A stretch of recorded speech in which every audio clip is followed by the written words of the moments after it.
Bismillahirrahmanirrahim. Assalamualaikum warahmatullahi wabarakatuh. Bapak, Ibu, dan rekan mahasiswa sekalian, pada malam hari ini kita akan mencoba bersama-sama mereview mata kuliah Psikologi Pendidikan Islam. Pada kali ini temanya adalah tentang peran dan fungsi atau posisi psikologi dalam pendidikan Islam. Sebagaimana pernah diungkapkan dalam pertemuan yang awal, kalau tidak salah, bahwa psikologi adalah ilmu yang mempelajari tentang kejiwaan, tentang rasa, tentang hal-hal yang terkait dengan aspek psikis manusia dalam kaitannya dengan dunia pendidikan, aspek-aspek psikis peserta didik, baik minat, perhatian, dan hal-hal lain, termasuk juga pertumbuhan dan perkembangan peserta didik. Ini adalah kajian-kajian yang ada atau dibahas dalam psikologi, khususnya psikologi pendidikan. Nah, pada kesempatan kali ini kita akan mencoba bersama-sama mereview. Review ini perlu kita samakan persepsi dulu bahwa review adalah hampir identik atau mirip dengan resensi buku atau resensi jurnal, yaitu kita membaca sekaligus juga berusaha untuk memahami isi dari sebuah bacaan, kemudian kita juga mengambil kesimpulan yang terdapat dalam bacaan tersebut. Jadi review book atau review jurnal merupakan kita membaca bukan dalam pengertian sekedar mengeja huruf demi huruf, tetapi juga berusaha untuk memahami yang terdapat atau yang ada dalam sebuah jurnal ataupun sebuah buku. Nah, kali ini adalah jurnal tentang peran dan posisi psikologi terhadap pendidikan Islam. Saya mencoba untuk mengulas satu persatu. Pertama, psikologi, aspek psikologinya. Yang kedua adalah aspek pendidikan Islam itu sendiri. Kemudian kaitannya antara psikologi dengan pendidikan Islam. Pertama, seperti tadi disampaikan di awal, bahwa psikologi adalah ilmu yang mempelajari tentang jiwa.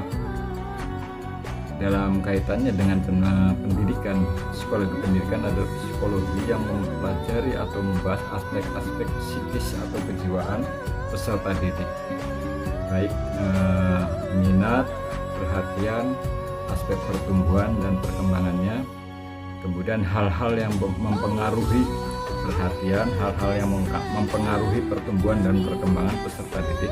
Ini adalah di antara kajian-kajian utama yang ada dalam psikologi pendidikan.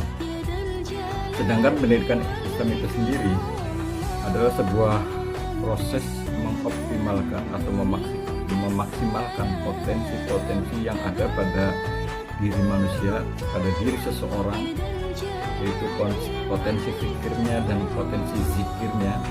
Artinya potensi yang bersifat kejiwaan dan potensi yang bersifat spiritualisme dalam rangka untuk membentuk manusia yang seutuhnya, atau dalam bahasa Islam sering disebut sebagai insan kamil.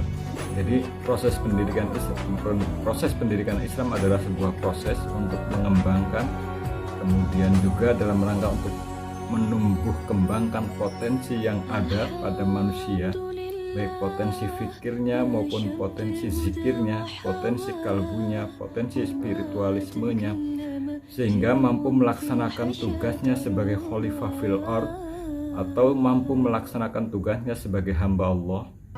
Dan tujuan atau sasaran pendidikan Islam itu sendiri adalah liya'budullah, atau untuk menyembah Allah. Wa ma khalaqtul jinna wal insa illa liya'budun. Dan tidaklah manusia itu diciptakan melainkan untuk beribadah kepada Allah. Ibadah dalam pengertian yang luas, bukan sekedar ibadah maksud sholat, puasa, dan zakat, tetapi ibadah yang lebih luas di sini termasuk menuntut ilmu juga bagian daripada ibadah. Kemudian juga menggunakan akal dan kalbunya termasuk juga bagian dari ibadah itu sendiri. Dan semua itu bisa dicapai melalui proses pendidikan, bimbingan, pelatihan, pengajaran, dan seterusnya. Inilah yang dimaksud dengan pendidikan Islam. Nah, bagaimana posisi penting dari psikologi terhadap pendidikan Islam? Psikologi merupakan salah satu bagian yang utama dalam kegiatan proses pembelajaran atau dalam proses pendidikan. Karena mengapa? Dalam sebuah proses pendidikan tidak mungkin akan berjalan dengan baik apabila kegiatan tersebut dilaksanakan tanpa berdasarkan atau berlandaskan pada aspek-aspek psikologi. Contohnya, seperti dalam kegiatan pembelajaran kita harus memperhatikan aspek perkembangan peserta didik. Misalnya untuk tingkat kelas 1 atau kelas 2, kita harus memahami bagaimana kondisi psikologisnya siswa atau peserta didik di tingkat dasar kelas 1 maupun kelas 2. Bagaimana tugas-tugas perkembangannya, kemudian juga hal-hal apa yang menjadi ketentuan untuk dicapai oleh peserta didik di usia-usia tersebut. Dengan demikian, sekali lagi bahwa psikologi memegang peranan yang penting atau posisi yang sangat penting dalam kegiatan pendidikan, khususnya dalam kegiatan pembelajaran yang berlangsung baik di dalam kelas maupun di luar kelas. Proses pendidikan tidak mungkin akan berjalan dengan baik jika kita mengabaikan atau tidak memindahkan nilai-nilai yang ada dalam psikologi. Sebagai contoh pula dalam psikologi, dengan kita memahami psikologi, kita juga akan mampu untuk memilih dan memilah metode pengajaran seperti apa yang sesuai dengan kondisi psikologi siswa berdasarkan tingkat atau kelasnya. Kemudian juga kita akan dapat menentukan bagaimana materi pembelajaran yang cocok atau yang sesuai dengan siswa atau peserta didik sesuai dengan karakteristik psikologisnya pada masa atau pada usia atau kelas tertentu. Tentunya kita akan memilih metode yang berbeda ketika mengajar di kelas 1 dengan mengajar di kelas 6 madrasah ibtidaiyah misalnya, atau ketika mengajar pada siswa kelas 1 madrasah sanawiyah dengan siswa kelas 2 madrasah aliyah. Nah, pemahaman kita terhadap kondisi psikologi siswa berdasarkan